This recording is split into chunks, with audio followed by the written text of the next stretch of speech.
નમસ્કાર મિત્રો, જય પશુપાલક, જય ગૌ માતા.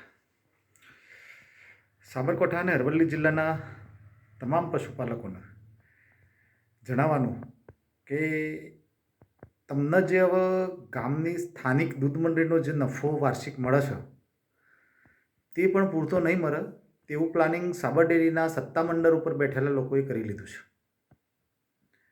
અને એ એવી રીતે કર્યું છે કે તમને એની અસર હાલ નહીં દેખાય, પણ હું તમને જાણ કરીશ એટલે તમે જોજો, તમને ખ્યાલ આવશે કે કેવી રીતે ઓછું થશે.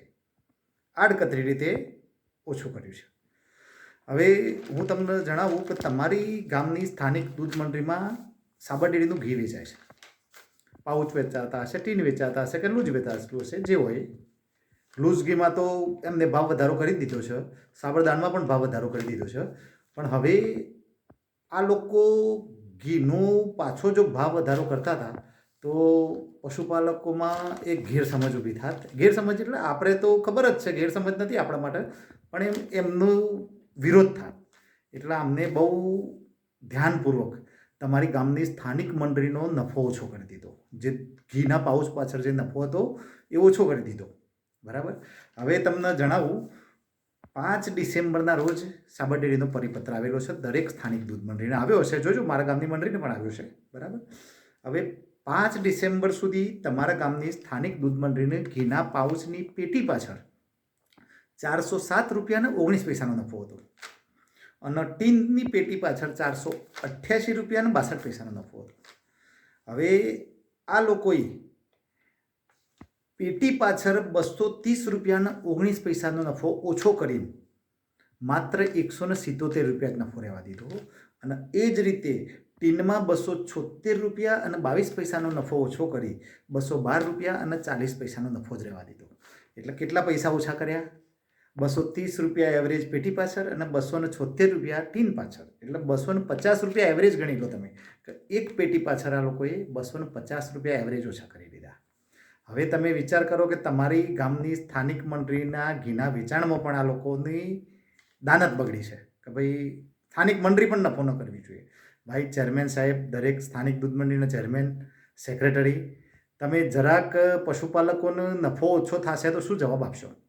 તમે થોડુંક પશુપાલકોના હિત માટે દરેક પશુપાલકોને જાણ કરો કે ભાઈ સાબર ડેરી આવી રીતે કરી રહી છે અને આપણો નફો ઓછો કરી રહી છે. હવે આ તમને કેલ્ક્યુલેશન કરશો તો આ જ વસ્તુ મારા ગામનું કેલ્ક્યુલેશન કરું. મારા ગામની મંડળી નાની છે, દૈનિક દૂધ 1500 લીટર છે હાલ. 1500 લીટર દૈનિક દૂધમાં આની અસર વાર્ષિક 15,000 રૂપિયા થશે. વાર્ષિક 15,000 રૂપિયા એટલે અમારી મંડળીમાં તો હવે તમને કાંઈ બહુ કહેવા જેવું નથી, પણ છતાંય હું જો તમને કહું તો અમારા ગામની નાની 1500 લીટરની દૈનિક દૂધવાળી મંડળીમાં જો 15,000ની અસર થતી હોય તો જે મંડળીનું 10,000 લીટર દૈનિક દૂધ હશે એટલે એમના ગામની વસ્તી પણ વધારે હશે ને એમના ઘીનું વેચાણ પણ વધારે હશે. આ લોકોને લાખ રૂપિયાની અસર થાય વાર્ષિક. અને સાબર ડેરીનું દૈનિક 25 લાખ લીટર દૂધ છે, તો સાબર ડેરીએ તો લગભગ 25 લાખ લીટર એટલે 2.5 કરોડ રૂપિયા વાર્ષિક સ્થાનિક દૂધ મંડળીઓના પૈસા ઝૂંટવી લીધા. અને એ પૈસા સત્તા ઉપર બેઠેલા લોકો આડકતરી રીતે પોતાના માટે કે પોતાના ઘરે લઈ જશે. એટલે પશુપાલકોનું તો હજુ શું થશે એ આ લોકો કાંઈ વિચારવા જ તૈયાર નથી. એક પછી એક ઝટકો આપે જાય છે દરેક પશુપાલકોને. અને વધુમાં ખાસ તમને જણાવવાનું કે તમને જે છેલ્લા નફા સાથે જે નફાનો ઇન્સ્ટોલમેન્ટ છેલ્લો આવ્યો એમાં ડિવિડન્ડ પેટે તમને કેટલા ટકા ચૂકવ્યું છે ખાસ જોજો. મેં એકચ્યુઅલી રેકોર્ડ ચેક નથી કર્યો, પણ સમયના અભાવે નથી જોઈ શક્યો. પણ જોજો, મને એવા સમાચાર છે કે ગઈ સાલના આ સાલમાં કોઈક ફરક છે. ફરક કેટલો છે ખબર નથી, એટલે હું કહેતો નથી. જોયા પછી હું તમને જાણ કરીશ. અને તમે જે કાંઈ વસ્તુ ખરીદો છો અત્યારે કે ભાઈ આપણે BMCU માટે તમે કોઈ પાર્ટ્સ ખરીદો, કોઈ કમ્પ્યુટર માટે કોઈ પાર્ટ્સ ખરીદો, તો એના બજાર ભાવ શું છે એ જોવાનું રાખો. અને બજાર કરતો કેટલા ભાવ આ લોકો ઊંચા બિલ કર્યું છે એની તમે જાણ કરો. તમને SNF, ફેટ બધી જ રીતે હવે મારવાની કોશિશ કરશે. એટલે કોઈ પણ હિસાબે આ લોકોને તમારા સ્થાનિક મંડળીને નફામાં નથી આવવા દેવી. એટલે તમે જાગી જાઓ. હજુ તમે એકદમ ફરીથી સમજો 30/6/2026ના રોજ જ્યારે તમારા નફો ડિક્લેર થાય પહેલાં એ વખતે તમે જાગશો તો જે આ પરિસ્થિતિ થઈ છે, ગઈ વખતે જે 2025માં પરિસ્થિતિ થઈ છે એ જ પરિસ્થિતિ થશે. તમે લડી નહીં શકો એકદમ.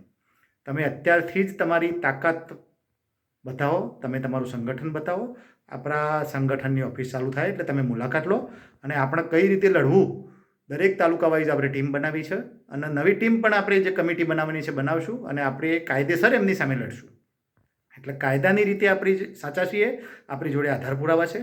ખાલી દરેક પશુપાલકોની અને દરેક દૂધ મંડળીના ચેરમેન સેક્રેટરીની મદદની જરૂર છે આપણને.